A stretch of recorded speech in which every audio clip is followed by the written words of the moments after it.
Just learned the Biden administration has offered Russia a deal to bring home WNBA star Brittney Griner and another jailed American, Paul Whelan. NBC News foreign correspondent Matt Bradley joins us now to discuss this. Matt, this is a rare move and a major reversal. We were just covering it in the last hour. So Secretary of State Anthony Blinken made the announcement moments ago. What exactly did he say? Yeah, I mean, we heard from Anthony Blinken. He was speaking, in public, saying that he had actually offered some sort of deal. He gave no information on what that deal actually was. But he said that he's going to be having a conversation with Sergei Lavrov, the spokesman for the Kremlin, within the next coming days. And then that would be the first conversation that those two have had since back in February, weeks before Russia's invasion of Ukraine started and really caused Moscow to be ostracized from almost the entire Western world. So now what we're seeing is these questions. What exactly does this deal mean? Now, normally something like this would require a prisoner exchange, but we didn't hear from Blinken any use of the word exchange. There could be a deal that would involve something like negotiations that happened with North Korea when Americans are detained there.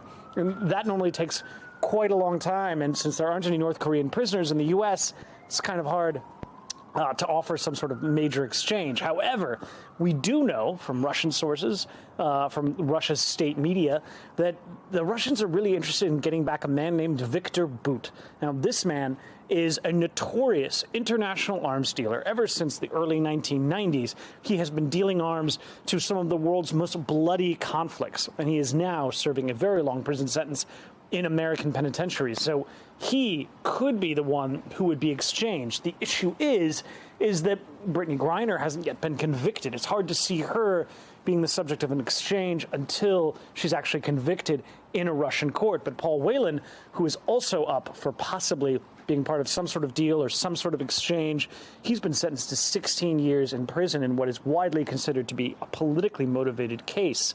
Now, if those two are exchanged, that would basically mean, and again, this is a lot of hypotheticals strung against each other, but if Bout is exchanged for these two people, that would mean that two very minor criminals who have done almost nothing to break the law in almost any other context outside of Russia, particularly Ms. Griner, who brought in a negligible amount of cannabis oil in vape pens, they would be exchanged for a notorious global criminal whose crimes far exceed those of the people who's being exchanged for. And this is exactly the reason why the U.S. government is always so reluctant to make these kind of prisoner exchanges. But again, Zinkley, we don't know that this is an exchange. We don't know what this deal means, and we don't know how close it is to happening or if it ever was going to happen.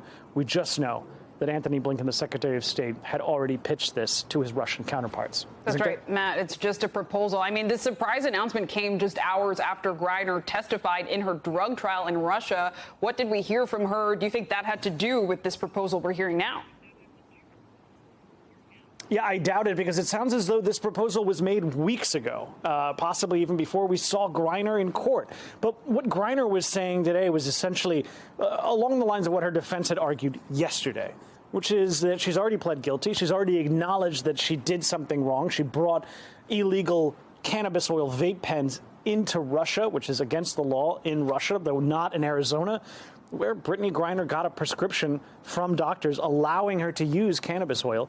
But they were arguing that, okay, yes, she is guilty, but she's not 10 years in a prison colony guilty, which is what the maximum charge, the maximum sentence would be if she is found guilty of this crime. So we heard from her also adding on, not just throwing herself at the mercy of the court, saying that there are mitigating factors that means she should get a lesser sentence.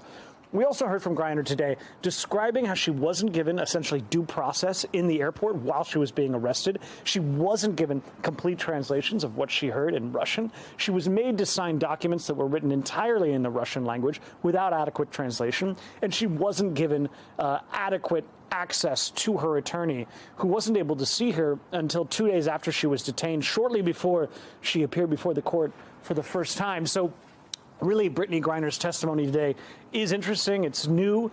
We haven't heard these sort of faults on the part of the Russian authorities, but it's very unlikely to change what is very much a diplomatic level issue between Anthony Blinken, the U.S. Secretary of State, and his Russian counterparts, not on the level of the judiciary, which will resolve itself. I mean, in Russia, even though there is a lot of political interference, there is quite a bit of discretion on the part of judges and juries to decide cases for themselves. Well, Matt Bradley in London breaking down this breaking news around Brittney Griner and the WNBA. Thank you so much.